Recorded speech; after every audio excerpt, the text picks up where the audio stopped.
Damos inicio a la ficha 18 relativa al conocimiento del cielo. Tenemos que ver en este caso que la arqueoastronomía y la etnoastronomía son disciplinas que se han desarrollado en muy poco tiempo de una manera asombrosa. Es una de las grandes contribuciones de dos disciplinas totalmente diferentes y más, si se quiere, más de dos disciplinas que han podido formar una intermedia con un éxito notable.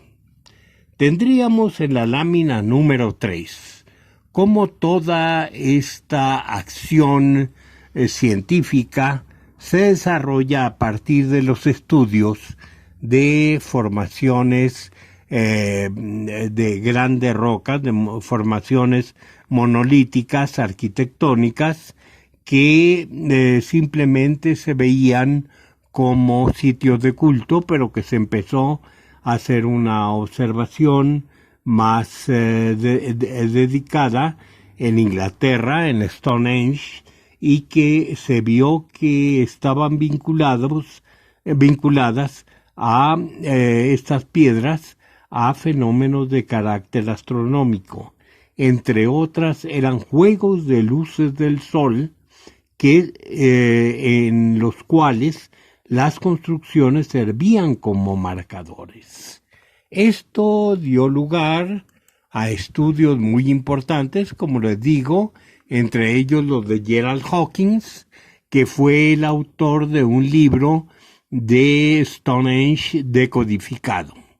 Y ahí fue donde él acuñó el término astroarqueología para definir el estudio de los principios astronómicos empleados en las obras arquitectónicas antiguas y la elaboración de una metodología para la obtención y el análisis cuantitativo de datos sobre alineamientos astronómicos. Pero un término alternativo, el de arqueoastronomía, sirve precisamente para hacer un estudio no nada más de la forma en que funcionaban estos edificios, sino para la práctica cultural de cada una de las culturas que construyeron aquellas obras y que tomaban en cuenta la astronomía. O sea, es cuestión de voltear el enfoque particular. Según Hawkins, es un enfoque muy de carácter astronómico, mientras que el segundo, arqueoastronomía, se refiere mucho más a un estudio desde el punto de vista de la cultura que crea aquellas obras. Iván Sprague complementa al decir que la arqueoastronomía centra su interés en la transformación cultural de los hechos astronómicos que participa en los esfuerzos comunes de las ciencias antropológicas y que contribuye a la comprensión general de las construcciones, de las sociedades antiguas. Y señala algunas de las preguntas que dan pie al ejercicio de estas disciplinas. Una de las investigadoras dedicadas mucho a estos estudios de la arqueoastronomía es Johanna Broda, precisamente, pero ella dio otro enfoque más. No nada más la práctica antigua, lo que deriva de el enfoque arqueo, sino de traer los estudios hasta nuestros días y ver cómo los pueblos actuales, estudiados a partir de la etnografía, van a ser los que dan el conocimiento para estudiar las concepciones de carácter astronómico. ¿Quiénes se han distinguido en esto? Entre ellos, Zoidema, Tomás Zoidema, que estudió lo que se llama en los Andes, lo que él llamó el sistema de seques, un montón de líneas que pueden desprenderse de monumentos de extrañas formas geométricas que de otra manera son totalmente inexplicables. Entonces, él destudiando estos monolitos y estudiando la colocación de determinados cuerpos arquitectónicos, trazando las líneas, vino a descubrir todo un sistema sumamente complejo, sobre todo en tiempo de los incas. En general, uno de los que más se ha distinguido en este campo es Antonio Aveni. Antonio Aveni tiene bastantes libros publicados. Aquí está anunciado uno en inglés, pero también hay traducciones de la obra de Tony Aveni al español, y creo que es uno de los que más atención ha dedicado al territorio mesoamericano. Los primeros estudios astronómicos en Mesoamérica. Obviamente esto no nace con Stone Age. Ya desde antes teníamos muchos sabios que se habían dedicado a los problemas de la astronomía. Para señalar unos cuantos que estudiaron la astronomía en los antiguos pueblos indígenas, tendríamos aquí en México Sigüenza y Góngora, uno de nuestros sabios. Tendríamos el caballero Buturini, italiano. Tendríamos mexicano a León y Gama. Vendría después el alemán Alejandro von Humboldt. Forstermann, que fue uno de los grandes estudiosos de la astronomía maya a partir de los códices, tratando de descifrar los códices. Alfredo Chavero, que escribió mucho en un volumen de la historia monumental de México que se llama México a través de los siglos. Chavero escribió el primer tomo referente al México antiguo, y ahora tal vez se ve un poco pasado, pero hay que ver que en su tiempo fue una obra fundamental. Y Francisco del Paso y Troncoso, el que estudió sobre todo a partir de los grandes monolitos mexicas encontrados en el centro de la Ciudad de México. Estos serían antecedentes de estos estudios. No son los únicos. Tendríamos, por ejemplo, a Seller.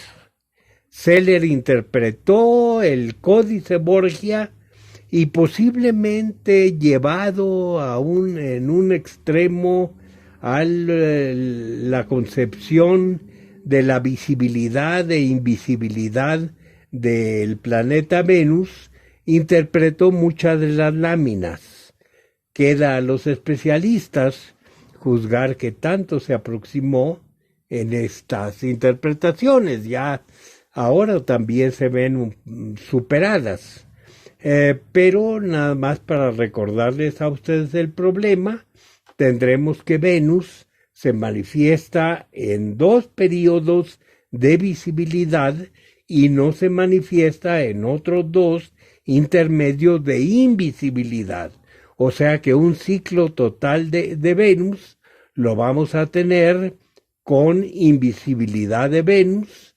Luego Venus en un tiempo funge como estrella de la mañana, luego viene otra vez invisibilidad, luego aparece en el cielo, pero ya desempeñando su trabajo como estrella de la tarde, y luego vuelve al ciclo de la invisibilidad. O sea, son 4 etapas cíclicas que obviamente preocuparon mucho a los antiguos mesoamericanos, sobre todo en materia calendárica, porque consideraban que cada coincidencia de la salida de Venus con la salida del Sol había problemas por el dominio de Venus sobre el destino que correspondería, según el calendario, de 260 días.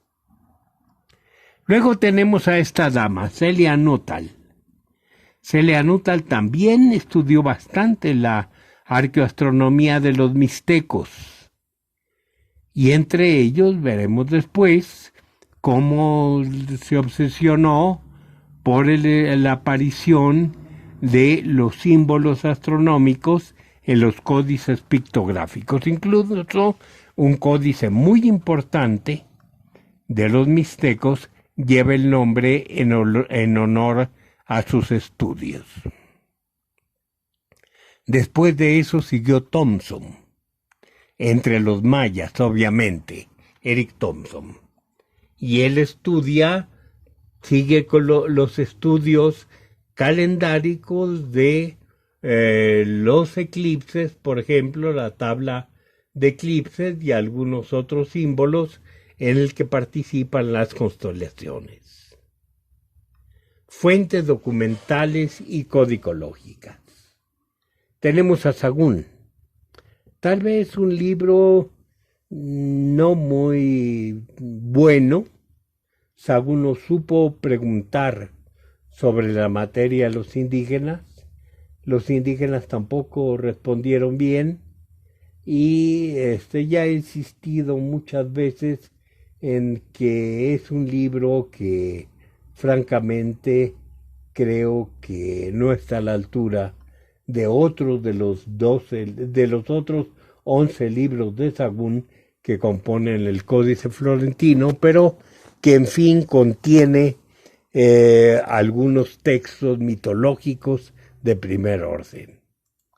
Aquí les dejo para lectura todas las quejas de Sagún frente a su fracaso, realmente a su fracaso. Pero él aquí les echa la culpa a los indígenas que no pudieron responder adecuadamente sus interrogaciones. ¿Cuál es el problema básico? Que él esperaba obtener otra cosa. Él quería obtener de los indígenas un sistema muy semejante a la astrología del Viejo Mundo, en el cual las constelaciones y los planetas explicaban lo que sucedía sobre la Tierra. Y aunque aquí sí hay la idea de que los cuerpos celestes influyen sobre el destino humano, es otro sistema totalmente distinto. Propiamente, todo el sistema adivinatorio no es astrológico. Todo se basa en las relaciones matemáticas del ciclo de 260 días del Tonalpohualli. Entonces, obviamente, los indígenas no estaban entendiendo lo que les planteaba, ni él entendió las respuestas. Vamos a continuar aquí con la ficha 18. Estamos en la lámina 15, en la lámina 17, donde vemos a Fray Bernardino de Sagún, que está frente a algunos dibujos muy occidentalizados, dos del sol, dos de la luna, tenemos abajo un eclipse, tenemos en el centro el conejo en la cara de la luna, recordándonos que aunque hemos criticado el libro número 7 de Sagún, contiene un valiosísimo material de carácter mitológico, principalmente este mito muy complejo que no se refiere exclusivamente a la luna, sino al nacimiento del cosmos, del mundo propiamente, con la salida, con la creación del sol y de la luna en Teotihuacán. Abajo tenemos la representación de un asterismo y en la parte de la derecha tenemos dos fenómenos celestes, algunos de ellos comprensibles totalmente, como son los cometas, pero en otro caso son eventos que no han podido ser claramente investigados, identificados por los astrónomos que se dedican a estas labores. No han sabido decir a qué se referían los indígenas con determinados registros, incluso con fechas, como los veremos ahorita, de reales o supuestos fenómenos de carácter celeste, eventos celestes, muchos de ellos vinculados obviamente a la adivinación, puesto que se interpretaban como augurios de sucesos graves en economía y en política. Pasamos a la siguiente lámina y es uno de tantos intentos de identificar, por un lado, los asterismos representados en Sahagún o descritos en otras fuentes de carácter textual, de carácter verbal, y lo que ahora se consideran asterismos en la astronomía moderna. Aquí tenemos la equiparación dudosa, como otros casos, de lo que es la constelación llamada por los nahuas Tienquistli y la constelación que nosotros en tiempos modernos llamamos Orión. O sea, esta constelación tan importante, que son 4 grandes estrellas en los extremos y lo que se llama el cinturón de Orión, que son 3 estrellas muy, muy importantes que siguen teniendo también importancia en la tradición indígena de nuestros días, sobre todo en materia de agricultura. Seguimos seguimos al dibujo de este símbolo que es muy importante en la cosmovisión mesoamericana desde época olmeca, que es una especie de S de extremos muy retorcidos, más retorcidos que lo que está en este caso dibujado como constelación en Sahagún, y que se trata de la Vía Láctea. Es el símbolo de la Vía Láctea, aunque también es el símbolo de nube. Sigue teniendo este símbolo mucha importancia en las tradiciones indígenas, así como se dice que en la antigüedad se hacían una especie de panecillos en forma de xonecuili. Ahora los huicholes también hacen galletas que tienen esta forma de curva que hace roleos en sus dos extremos. Luego tenemos otra constelación que en los textos de Sahagún se llama Miek, o sea, aglomeración, multitud, y se refiere únicamente a un conjunto de estrellas que están que se ven desde la Tierra muy juntas unas a otras. Posiblemente corresponda a la fotografía de arriba.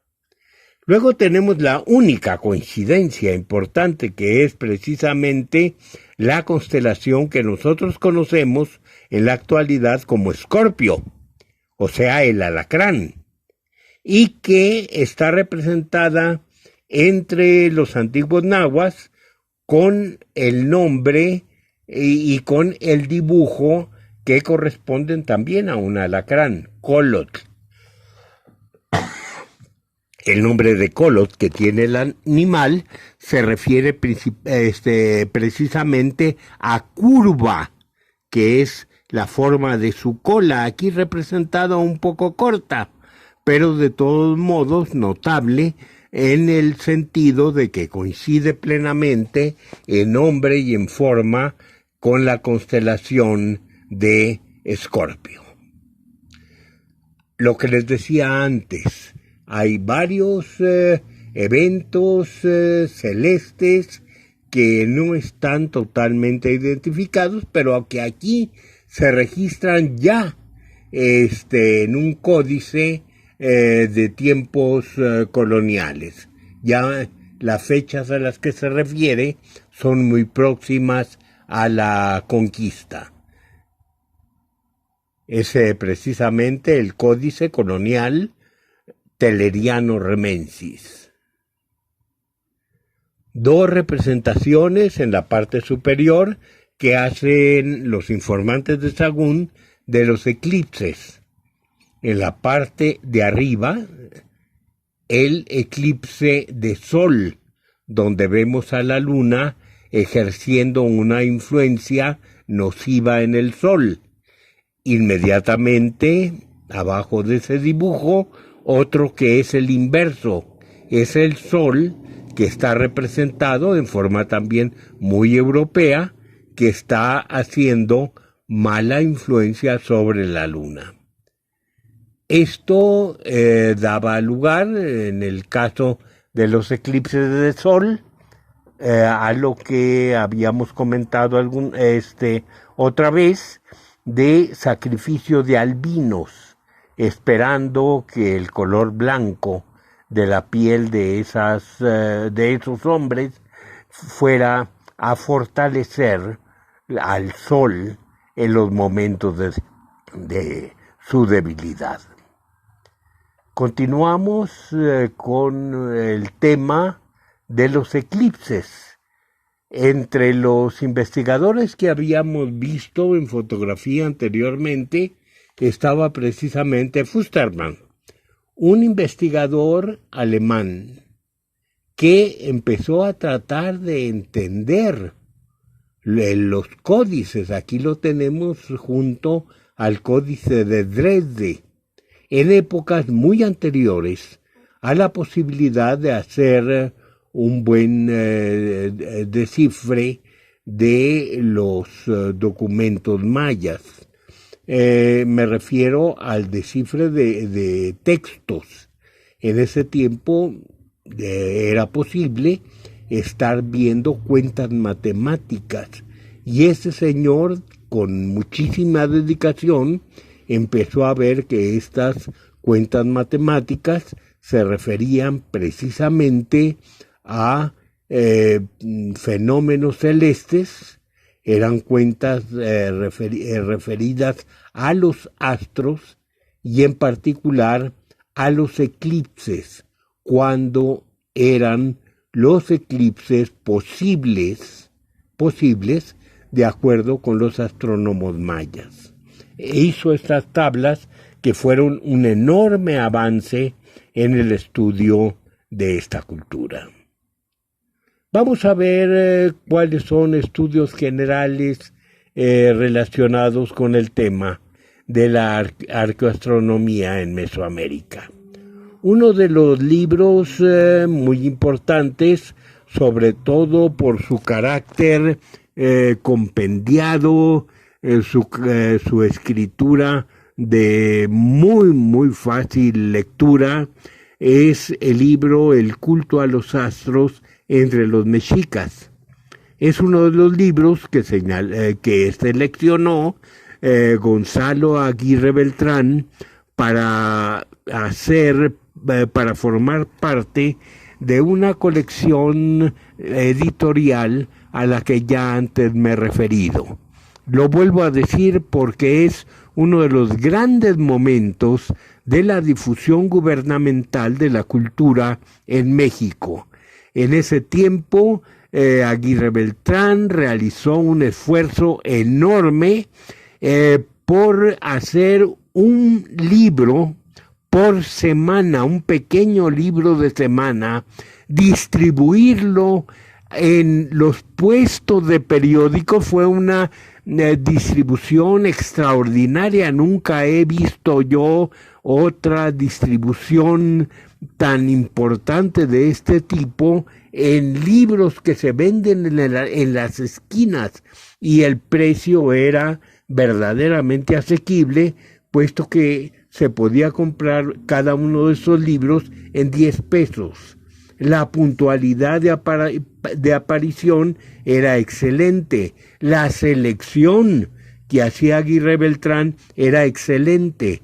Desgraciadamente, nunca en el gobierno mexicano hemos vuelto a ver un esfuerzo y una realización tan importantes como esta de un antropólogo notable, Gonzalo Aguirre Beltrán. Pasamos a la siguiente lámina para ver algunos personajes que no son conocidos, entre ellos Johanna Broda, Tony Aveni, ya los hemos mencionado, pero están acompañados de otros excelentes investigadores, Vicky Bricker, David Kelly, Carson, Longbury, y pasamos a la siguiente lámina con Gerard, recientemente fallecido. Luego tenemos a Iván Sprague, que investiga, Iván, sobre todo el curso del planeta Venus y las relaciones que se establecen entre este curso, esta ciclicidad de Venus y el cultivo del maíz. Luego tenemos a Iván Izhevsky, que es uno de los muy buenos profesores de la Escuela Nacional de Antropología e Historia, es etnoastrónomo y es hijo de astrónomos. Abajo a la izquierda tenemos a Montero, vestido con su equipo de montañismo.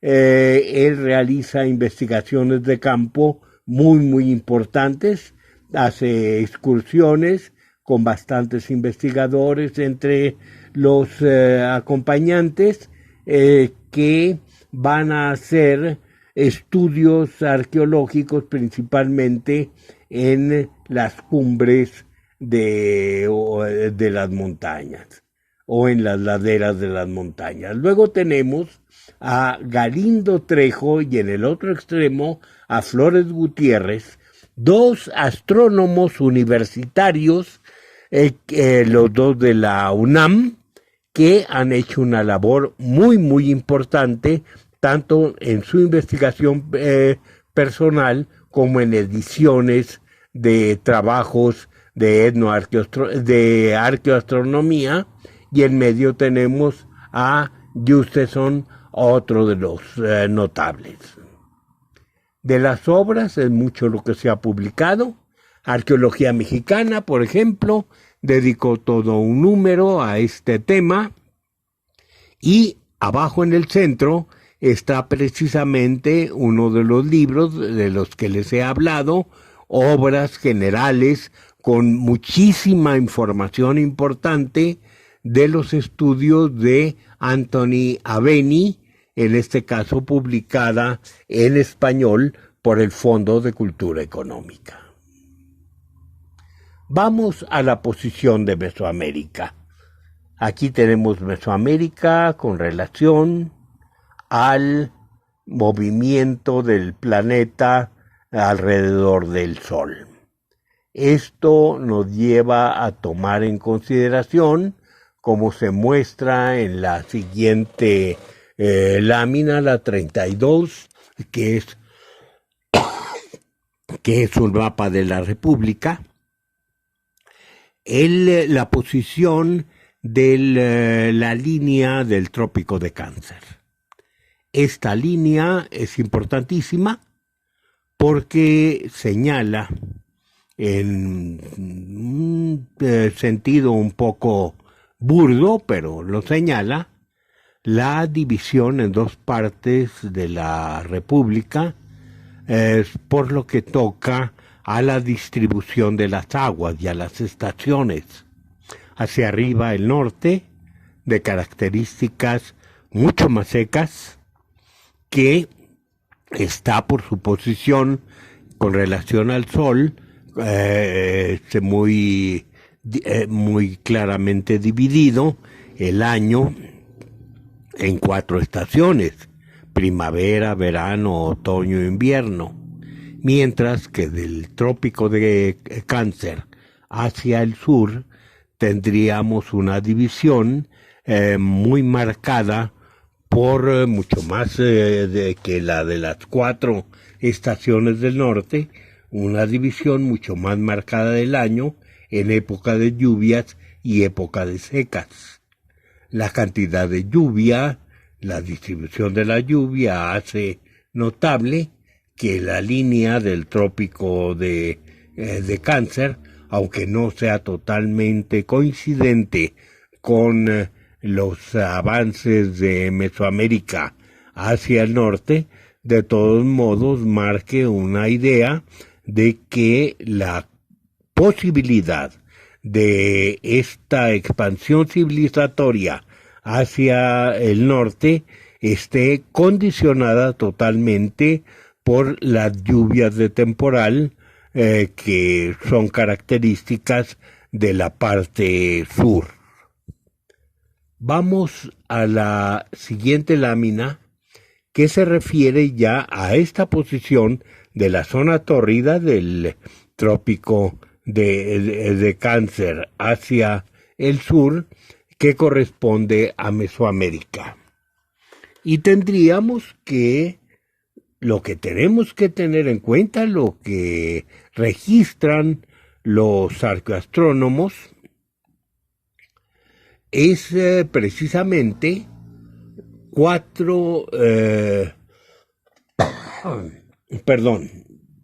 3 posiciones de salida del Sol y 3 posiciones de su ocultamiento durante el año, que tienen obviamente referencia en la secuencia de las fiestas religiosas y obviamente también las fiestas religiosas que dependen de la producción estacional. Entonces tendríamos el solsticio de verano, tendríamos un equinoccio, luego el otro solsticio que es el de invierno, tendríamos el siguiente equinoccio para terminar nuevamente en la posición de salida del Sol en el norte,